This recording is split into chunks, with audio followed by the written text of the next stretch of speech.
మీ ఎలాంటి వ్యాపార ప్రకటనలకైనా వెంటనే మా ఛానల్ సంప్రదించండి. అందరికీ నమస్కారం. నేను శిరీష. ప్రస్తుతం మనతో పాటు ఉన్నారు ప్రముఖ ఆధ్యాత్మికవేత్త, జ్యోతిష పండితులు, శ్రీ విద్యా ఉపాసకులు డాక్టర్ సుదర్శన్ శర్మ గారు. గురుగారితో మాట్లాడదాం. నమస్కారం గురుగారు. నమస్కారం. గురుగారు, జూన్ మాసంలో మిథున రాశి వారికి ఎలా ఉండబోతుందంటారు? ఎలాంటి జాగ్రత్తలు తీసుకోవచ్చు అంటారు? ఈ మాసంలో వీరికి గ్రహ గోచారం కూడా ఎలా ఉంటుందంటారు? మంచి విషయం అమ్మా. ఈ విషయం గురించి మనకి రానున్న జూన్ మాసంలో యొక్క రాశి ఫలితాల గురించి తెలుసుకోబోయే ముందు కాస్త ఆధ్యాత్మికంగా దైవ ప్రార్థన తీసుకుని విషయంలోకి వెళ్దాం. అరుణ కిరణజాలై రంజిత శావకాశ విద్రుత జపపటీక పుస్తక భీతిహస్త ఇతర కరవరాఢ్య పుల్లకలహార సంస్థ నివసతు హృది బాల నిత్య కళ్యాణశీల శ్రీ బాలాంబికా దేవతాయే నమో నమః. అస్మద్గురు చరణారవిందాభ్యో నమో నమః. అస్మత్పితు శ్రీ భమిడి వెంకట సుబ్రహ్మణ్య శర్మ పాదారవిందాభ్యో నమో నమః. ప్రధానంగా ఈ యొక్క మిథున రాశి వారి యొక్క జూన్ మాసంలో మిథున రాశి వారి యొక్క రాశి ఫలితాలు తెలుసుకోబోయే ముందు ఏ నక్షత్రం వారు ఈ యొక్క మిథున రాశిలోకి వర్తిస్తారనే విషయం తెలుసుకుందాం. ప్రధానంగా తీసుకుంటే మృగశిర నక్షత్రం 3, 4 పాదాలు, అదేవిధంగా ఆరుద్ర నక్షత్రం 1, 2, 3, 4 పాదాలు, అదేవిధంగా పునర్వసు నక్షత్రం 1, 2, 3 పాదాలు వారు ఈ యొక్క మిథున రాశిలోకి వస్తారమ్మా. అయితే ప్రస్తుతం గోచారాన్ని తీసుకుంటే ఈ యొక్క మిథున రాశికి తృతీయ మందు కేతు, అదేవిధంగా భాగ్యమందు రాహు, దశమస్థానమందు శని, అదేవిధంగా ఈ జూన్ 2వ తేదీ నుండి గురువు అనేవాడు మిథున రాశి నుండి కర్కాటక రాశి ప్రవేశిస్తున్నాడు, అంటే ద్వితీయ స్థానంలో ప్రవేశిస్తున్నాడు. ఈ యొక్క గ్రహగతులన్నీ తీసుకుంటే ప్రధానంగా మిథున రాశి వారికి అద్భుత రాజయోగం నడుస్తున్నది అని చెప్పుకోవచ్చు. ఎందుకు అంటే గురువు అనేవాడు ద్వితీయ స్థానంలోకి వస్తున్నాడు, జన్మం నుంచి మారి ద్వితీయంలోకి వస్తున్నాడు, కర్కాటక రాశి ప్రవేశిస్తున్నాడు జూన్ 2వ తేదీ నుండి. కాబట్టి వీరికి అదృష్ట యోగం అని చెప్పుకోవచ్చు. అయితే ఈ యొక్క భాగ్యంలో రాహు సంచారం వల్ల కాస్త ప్రథమంలో విఘ్నాలు కలిగినప్పటికీ, అంటే ప్రతి విషయాల్లో ఆటంకాలు కలిగినప్పటికీ అంతిమంలో విజయం సాధించడానికి అవకాశం అనేది ఉందమ్మా. గురుగారు, మరి విద్యార్థులకు ఎలా కలిసి వస్తుందంటారు ఈ మాసంలో? విద్యార్థులకి ప్రధానంగా తీసుకుంటే విద్యలో ప్రథమంలో విఘ్నాలు కలగడానికి అవకాశం ఉండదు ఉందమ్మా.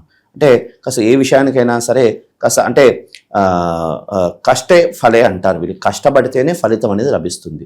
కాబట్టి విద్యార్థులు ఈ విషయంలో కాస్త జాగ్రత్తలు తీసుకోవాలి. ఏదో హాయి గారడి అన్నట్లు కాకుండా చదవకుండా కాస్త కష్టపడి కష్టే ఫలే, కష్టపడితే ఖచ్చితంగా ఫలితం అనేది వస్తుంది. ఈ విద్యార్థులకు ప్రధానంగా మిథున రాశి వారి యొక్క విద్యార్థులకు నేను ఇచ్చినటువంటి సలహా ఏమిటయ్యా అంటే, వీరికి కాన్ఫిడెన్స్ ఉండొచ్చు కానీ ఓవర్ కాన్ఫిడెన్స్తో వెళ్తే ఇబ్బందులు పడే సూచన కనపడుతున్నది. కాబట్టి విద్యార్థులు కాస్త కష్టపడి దక్షిణామూర్తి ఆరాధన చేస్తూ నిత్యం దక్షిణామూర్తి యొక్క దర్శనం చేసుకుంటూ చదవడం ద్వారా ఉత్తమమైనటువంటి ఫలితాలు కలగడానికి అవకాశం అనేది ఉన్నది. మరి ఉద్యోగ వ్యవస్థలో ఉన్న వారికి ఎలా ఉంటుందంటారు? ఉద్యోగం పట్ల ఎలాంటి జాగ్రత్తలు తీసుకోవచ్చు అంటారు? ఉద్యోగం స్ట్రెస్ ఉంది, మారాలి అనే ఆలోచన ఉంటుంది కదా, వాళ్ళు మారొచ్చు అంటారా? కలిసి వస్తుంది అంటారా? కాస్త ఉద్యోగస్తులకి మాత్రం కొంచెం గడ్డు కాలం అని చెప్పుకోవచ్చు. ఎందుకు అంటే దశమ స్థానంలో శని సంచారం వల్ల కాస్త మాటపడే అధికారులతో మాటపడే యోగం అనేది కనపడుతున్నారమ్మా. కాబట్టి ఈ కాస్త ఉద్యోగస్తులు కాస్త సామరస్యాన్ని పాటించడం ద్వారా ఉత్తమమైనటువంటి ఫలితాలు కలగడానికి అవకాశం అనేది ఉన్నది. గురుగారు, మరి కుటుంబ వాతావరణం ఎలా ఉంటుందంటారు? కుటుంబంలో ఎలాంటి జాగ్రత్తలు తీసుకుంటే ఈ మాసంలో ప్రశాంతంగా ఉంటుందంటారు? ప్రధానంగా మాట, నేను ప్రథమంలో అదే విషయం చెప్పుకుంటూ వచ్చాను. ప్రధానంగా మిథున రాశి వారు మాట తీరు అనేది కాస్త జాగ్రత్తగా ఉండాలి. మాట్లాడేటప్పుడు కాస్త ఆచితూచి కాస్త కోపాన్ని తగ్గించుకుని ఆచితూచి మాట్లాడడం ద్వారా ఉత్తమమైనటువంటి ఫలితాలు కలగడానికి అవకాశం ఉన్నది. తన కోపమే తన శత్రువు, తన శాంతమే తనకు రక్ష అన్నట్లుగా ఈ యొక్క మాసాన్ని ఈ యొక్క మాసం దీన్ని అప్లైబుల్ చేసుకోవాలి. తన కోపమే తన శత్రువు, తన శాంతమే తనకు రక్ష. శాంతంగా ఉండడం ద్వారా ఉత్తమమైనటువంటి ఫలితాలు కలగడానికి అవకాశం ఉంది. కాబట్టి ఈ యొక్క మిథున రాశి వాళ్ళు ఈ యొక్క సూచన పాటించాలని అన్నటువంటి నా ఉద్దేశం. వివాహ యోగం కూడా ఉందంటారా గురుగారు? ఎవరైతే వివాహం కోసం ప్రయత్నిస్తున్నారో వివాహ యోగం ఉందంటారా? అలాగే ప్రేమికులకు కూడా కలిసి వస్తుందంటారా ఈ మాసంలో?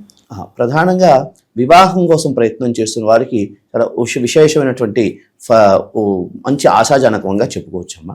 ఎందుకంటే నాళ్ళ నుంచో వివాహ కోసం ప్రయత్నం చేస్తున్న వాళ్ళు ఎవరైనా ఉన్నారో వారందరికీ కూడా కాస్త ఉత్తమమైనటువంటి మాసంగా ఉంటుంది. ప్రథమంలో కాస్త విఘ్నాలు కలుగుతూ ఉంటాయి, అయినప్పటికీ అంతిమంలో మాత్రం ఒక వివాహం అనేది ఖాయం, ఈ మాసంలో వివాహం అనేది ఖాయం అవ్వడానికి అవకాశం అనేది కనిపిస్తున్నది. ప్రధానంగా ఈ యొక్క మిథున రాశి వారికి భాగ్యంలో రాహు సంచారం వల్ల మాట్లాడేటప్పుడు కాస్త సెల్ ఫోన్లో కానీ కాస్త మీడియా విషయంలో కానీ మాట్లాడేటప్పుడు ఆచితూచి మాట్లాడాలి. ఎందుకంటే దీనివల్ల ఇబ్బందులు పడేటువంటి సూచనలు కనపడుతున్నాయి. ప్రధానంగా ఈ మిథున రాశిలో రాజకీయంలో ఉన్నటువంటి వాళ్ళు, అదేవిధంగా కాస్త సమాజంలో కాస్త గౌరవ దీంతో బతుకుతున్న వాళ్ళు, వీరందరూ కూడా మాట్లాడేటప్పుడు కాస్త ఆచితూచి మాట్లాడడం ద్వారా ఇబ్బందుల నుండి బయటపడడానికి అవకాశం అనేది ఉన్నది. మరి ఎవరికైతే సంతానం లేదు, సంతాన యోగం కూడా ఉందంటారా? సంతానం ఆ విషయంలో ఈ యొక్క మాసం చాలా ఉత్తమమైనటువంటి మాసంగా చెప్పుకోవచ్చు. కాస్త ప్రయత్నం చేస్తే, ప్రయత్నం చేస్తే ఉత్తమమైనటువంటి ఫలితాలు కలగడానికి అవకాశం అనేది ఉన్నది. ప్రధానంగా వివాహ ప్రయత్నాలు సిద్ధించడానికి అవకాశం అనేది ఉన్నది.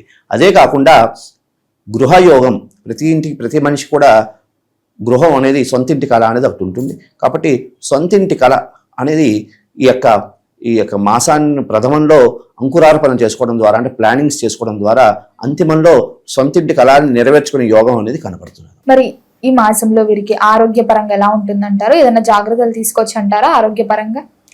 ప్రధానంగా ఆరోగ్య విషయంలో కూడా కాస్త జాగ్రత్తలు తీసుకోవాలి. ఎందుకంటే కొంచెం ఈ యొక్క రాహు సంచారం, అదేవిధంగా కేతు సంచారం ద్వారా అసలు ఎలర్జీ, శరీరంలో స్కిన్ సంబంధమైనటువంటి ఎలర్జీ, అదేవిధంగా ఉదర సంబంధమైనటువంటి ఇబ్బందులు కలగడానికి అవకాశం అనేది ఉన్నది. కాస్త వీటికి సంబంధించినటువంటి జాగ్రత్తలు తీసుకోవడం ద్వారా ఉత్తమమైనటువంటి ఫలితాలు కలగడానికి అవకాశం. మరి వీళ్ళకి ఏ రుద్రాక్ష బాగుంటుందంటారు? ప్రధానంగా మిథున రాశి వారు ప్రస్తుత గోచారాన్ని అనుకోండి, వారి యొక్క రాశి పరంగా తీసుకున్న వీరు చతుర్ముఖి రుద్రాక్ష ధరించడం ద్వారా ఉత్తమమైనటువంటి ఫలితాలు కలగడానికి అవకాశం ఉన్నది.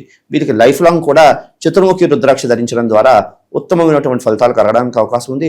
ప్రధానంగా విద్యార్థులు ఈ యొక్క రుద్రాక్ష ధరించడం ద్వారా జ్ఞాపక శక్తి పెరగడం, తద్వారా కాస్త మనం కష్టపడడం, అదేవిధంగా దైవానుగ్రహం కూడా ఉండాలి. మన కష్టం ఒకటే కాకుండా దైవానుగ్రహం కూడా ఉండాలి. కాబట్టి ఇది ధరించడం ద్వారా ఇంకా ఉత్తమమైనటువంటి ఫలితాలు కలగడానికి అవకాశం ఉన్నది. విద్యార్థులనే కాదు, మిథున రాశి వారు చతుర్ముఖి రుద్రాక్ష ధరించడం ద్వారా ఉత్తమమైనటువంటి ఫలితాలు కలగడానికి అవకాశం అనేది ఉన్నది. అదేవిధంగా ఈ యొక్క రాశి వారు సోమవారము, బుధవారము, అదేవిధంగా శనివారము ఏ కార్యార్థం వెళ్ళి ఈ యొక్క వారాల్లో వెళ్ళడం ద్వారా ఉత్తమమైనటువంటి ఫలితాలు కలగడానికి అవకాశం అనేది ఉన్నది.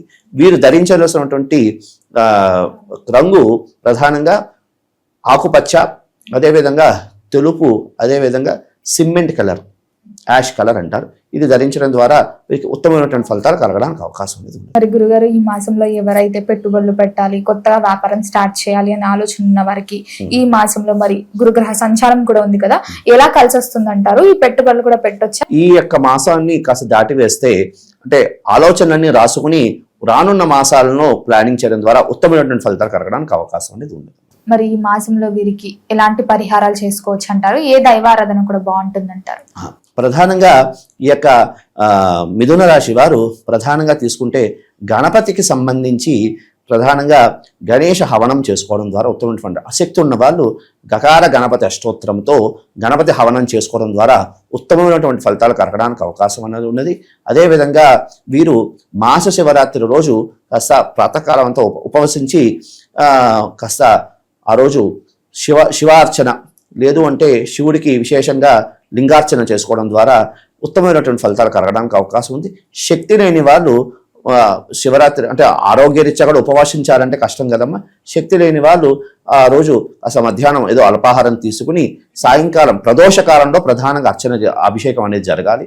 కాబట్టి ఆ రోజు కాస్త మధ్యాహ్నం కూడా అల్పాహారం తీసుకుని తద్వారా అభిషేకం చేసుకోవడం ద్వారా కొన్ని మూలికలు, ఉదాహరణకి వట్టివేరు, అదేవిధంగా సిద్ధగంధంతో కలిపినటువంటి జలంతో అభిషేకం చేసుకోవడం ద్వారా ఉత్తమమైనటువంటి ఫలితాలు కలగడానికి అవకాశం అనేది ఉన్నది.